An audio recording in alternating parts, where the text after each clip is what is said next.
গুৰুজনাৰ অমৰ সৃষ্টি ভাওনাক লৈ ৰাজ্য চৰকাৰ কেবিনেট মন্ত্ৰী অশোক সিংহালৰ যি অপমান এই অপমানক লৈ ঢেকিয়াজুলিত কংগ্ৰেছৰ উদ্যোগত প্ৰতিবাদ সাব্যস্ত কৰিছে। ভাওনাৰ যি সাজপাৰ এই সাজপাৰ পৰিধান কৰি প্ৰতীকী ৰূপত প্ৰতিবাদ সাব্যস্ত কৰিছে কংগ্ৰেছে। আমি দেখুৱাইছোঁ এনেধৰণে গুৰুজনাৰ অমৰ সৃষ্টি ভাওনাক লৈ যি অপমান মন্ত্ৰী অশোক সিংহালৰ বিৰুদ্ধে এই অপমানক লৈ এনেধৰণে ঢেকিয়াজুলিত কংগ্ৰেছে সাব্যস্ত কৰিছে প্ৰতিবাদ দেখুৱাইছোঁ। এনেধৰণে কংগ্ৰেছে এনেধৰণে প্ৰতিবাদী কাৰ্যসূচী ৰূপায়ণ কৰিছে ঢেকিয়াজুলিত।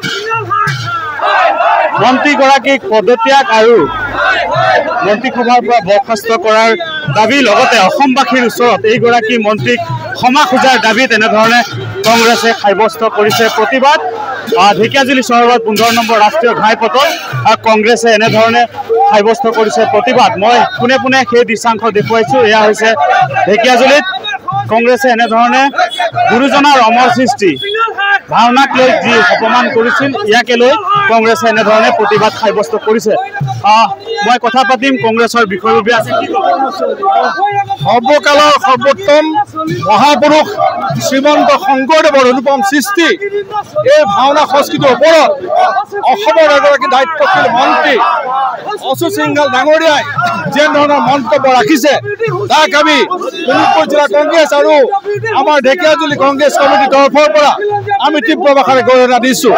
আমি মুখ্যমন্ত্ৰী মহোদয়ক দাবী জনাইছোঁ এইগৰাকী অসম বিৰোধী ব্যক্তিক অসমৰ মন্ত্ৰীসভাৰ পৰা বৰ্খাস্ত কৰিব লাগে আৰু লগতে অশোক সিংহাল ডাঙৰীয়াই অসমীয়া ৰাইজৰ ওচৰত ক্ষমা বিচাৰিব লাগে। আমি লক্ষ্য কৰিছোঁ যে আমাৰ জিলাত আজি এইগৰাকী ব্যক্তি আজি আমাৰ জিলাৰ পৰা প্ৰতিনিধিত্ব কৰি আছে। আমি শোণিতপুৰ জিলাৰ যিটো অবিভক্ত শোণিতপুৰ জিলা য'ত আমাৰ জ্যোতিপ্ৰসাদ ৰাভা বিষ্ণুপ্ৰসাদ ৰাভা আমাৰ জ্যোতিপ্ৰসাদ আগৰৱালা বিষ্ণুপ্ৰসাদ ৰাভা আৰু মণি শৰ্মাৰ দৰে ব্যক্তি জন্ম হৈছিলে য'ত আমি সংস্কৃতিৰ ওপৰত বুলি কওঁ য'ত অমিয় কি ক'ব মহাপুৰুষজনে সৃষ্টি কৰি দিয়া আমাৰ সংস্কৃতিক আমাৰ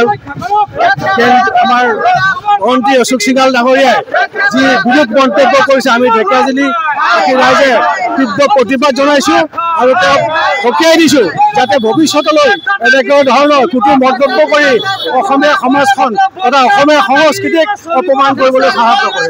সেই সুযোগতে অসমৰ মুখ্যমন্ত্ৰী ডাঙৰীয়াক আহ্বান জনাম তেওঁক অতি শীঘ্ৰে অসম মন্ত্ৰীসভাৰ পৰা বৰ্খাস্ত কৰিব লাগে। যিজন মানুহে অসমৰ কলা সংস্কৃতিৰ বিষয়ে কোনো জ্ঞান নাই তেনেকুৱা এজন মানুহক অসম মন্ত্ৰীসভাত ৰখাটো কোনো পৰ্যায়ত এনেধৰণে কংগ্ৰেছে ঢেকিয়াজুলিত সাব্যস্ত কৰিছে প্ৰতিবাদ আমি দেখুৱাইছোঁ। ঢেকিয়াজুলিত কংগ্ৰেছে এনেধৰণে ভাওনাৰ আজি সাজপাৰ পৰিধান কৰি প্ৰতীকী ৰূপত মন্ত্ৰী অশোক সিংহালৰ বিৰুদ্ধে এনেধৰণে প্ৰতিবাদ কাৰ্যসূচী ৰূপায়ণ কৰিছে ঢেকিয়াজুলি ব্লক কংগ্ৰেছ গ্ৰাম্য যি ব্লক কংগ্ৰেছ উদ্যোগত আৰু তেওঁলোকে দাবী জনাইছে শীঘ্ৰে মন্ত্ৰীগৰাকীয়ে অসমবাসীৰ ওচৰত ক্ষমা খুজিব লাগে। আপুনি বিচৰা বাতৰি পাব কেৱল নিউজ 18 এপত।